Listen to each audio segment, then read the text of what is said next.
इस वीडियो में हम रैंकिंग फैक्टर्स को मज़ीद डिटेल में देखेंगे कि किस किस तरह के रैंकिंग फैक्टर्स हैं। असल में रैंकिंग फैक्टर्स को मुख्तलिफ कैटेगरी में डिवाइड किया जाता है। उन कैटेगरी में एक कैटेगरी है ऑन पेज रैंकिंग फैक्टर्स, या उसको ऑन पेज एसईओ ऑप्टिमाइजेशन भी कह सकते हैं।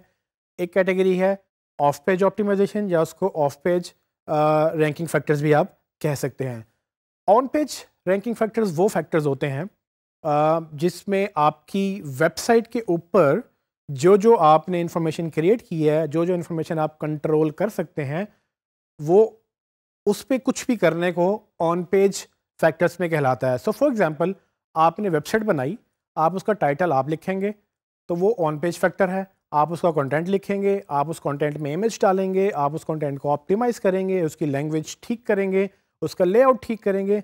ये सारे के सारे फैक्टर्स जो हैं ये ऑन पेज फैक्टर्स कहलाते हैं, क्योंकि ये आप अपनी वेबसाइट के ऊपर करते हैं। सो गूगल ऑन पेज फैक्टर्स को देखता है, लेकिन गूगल फिर ऑफ पेज फैक्टर्स को देखता है। ऑफ पेज का मतलब ये है कि वो फैक्टर्स जो ऑफ द पेज हैं। ऑफ द पेज मतलब जो आपके पेज पर नहीं है। अगर वो आपके पेज पर नहीं है तो इसका मतलब कि वो किसी और के पेज पर है। सो ऑफ पेज में बेसिकली हम इसको अगर अंडरस्टैंड करें तो ये नॉर्मली लिंक बिल्डिंग भी कहलाती है। सो गूगल में एसईओ करने के लिए दो इंपॉर्टेंट जो पहलू हैं, वो एक तो ऑन पेज है कि ऑन पेज मतलब आप अपनी वेबसाइट में जो जो करते हैं वो आप कर सकते हैं, लेकिन साथ फिर आप ऑफ पेज भी करते हैं। वो पहलू जो आप अपनी वेबसाइट पे नहीं करते बल्कि वो किसी की वेबसाइट में करते हैं, और किसी की वेबसाइट में करने से मुराद यही है कि वो आप वहाँ से लिंक्स लेते हैं, और इस लिंक्स लेने को लिंक बिल्डिंग भी कहा जाता है। और आम तौर पर ये समझा जाता है, इसकी कोई रेफरेंस ख़ास नहीं है, लेकिन नॉर्मली ये माना जाता है कि ऑन पेज ऑप्टिमाइजेशन का तकरीबन एसईओ के अंदर 30% रोल है, जबकि ऑफ पेज ऑप्टिमाइजेशन का इसमें 70% रोल है। इसकी कोई गारंटी नहीं है, लेकिन अगर इम्पोर्टेंस वाइज देखा जाए तो ऑन पेज ऑप्टिमाइजेशन जो है वो एक दफ़ा हो जाती है। फॉर एग्जांपल, आपने एक दफ़ा पेज बनाया, उस पेज को आपने टाइटल भी लिख लिया, उसके ऊपर हेडिंग्स भी दे दी, उसका कंटेंट भी लिख लिया।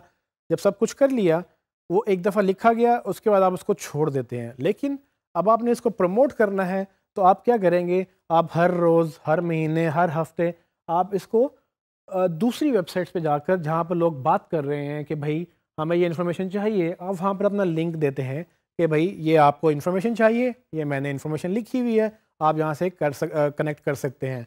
तो इसको बोलते हैं लिंक बिल्डिंग या ऑफ पेज ऑप्टिमाइजेशन, जिसमें आप एक्चुअली अपनी कंटेंट को कोशिश करते हैं कि कहीं से लिंक करें, और वो लिंक एथिकल होना चाहिए। उसमें ये है कि अगर कोई इन्फॉर्मेशन मांग रहा है तो आप उसको लिंक दे दें, वो क्लिक करेगा, आपकी वेबसाइट पे आएगा, ट्रैफिक भी आएगी। लेकिन जब गूगल उस वेबसाइट को क्रॉल करेगा तो वो आपकी वेबसाइट पे भी आएगा। जैसे कि हमने बिहेवियर स्टडी किया कि गूगल कैसे वेबसाइट टू वेबसाइट या लिंक टू लिंक क्रॉल करता है इंफॉर्मेशन को। इन दो कैटेगरीज के अलावा एक तीसरी कैटेगरी जो बड़ी तेज़ी से आम हो रही है एसईओ के अंदर, वो टेक्निकल एसईओ के नाम से कहलाई जाती है। टेक्निकल एसईओ में बेसिकली क्या होता है कि टेक्निकल फैक्टर्स जो नॉर्मली आम मार्केटर नहीं कंट्रोल कर सकते, जिसके लिए डेवलपमेंट की ज़रूरत होती है या डेवलपर की ज़रूरत होती है, जिसके लिए सर्वर साइड पे या दूसरी चीज़ें जहाँ टेक्निकल इंफॉर्मेशन इन्वॉल्व हो जाती है, उसको टेक्निकल एसईओ का नाम दिया जाता है। उसमें कुछ पहलू हैं, फॉर एग्जांपल कि आपको वेबसाइट की स्पीड बेहतर करनी है, तो ये टेक्निकल मैटर है। आप जितना मर्जी अच्छा कंटेंट लिख लें, अगर आपकी वेबसाइट लोड ही नहीं हो रही, अगर उसका सर्वर किसी दूसरे मुल्क में है, अगर उसकी आईपी किसी दूसरे मुल्क में है, अगर उसके ऊपर एसएसएल सर्टिफिकेट नहीं लगा हुआ, ये सारी चीज़ें टेक्निकल बुनियादों पे हैंडल की जाती हैं। और नॉर्मली एसईओ में बहुत सारी चीज़ें डेवलपर के ऊपर भी डिपेंड कर रही होती हैं।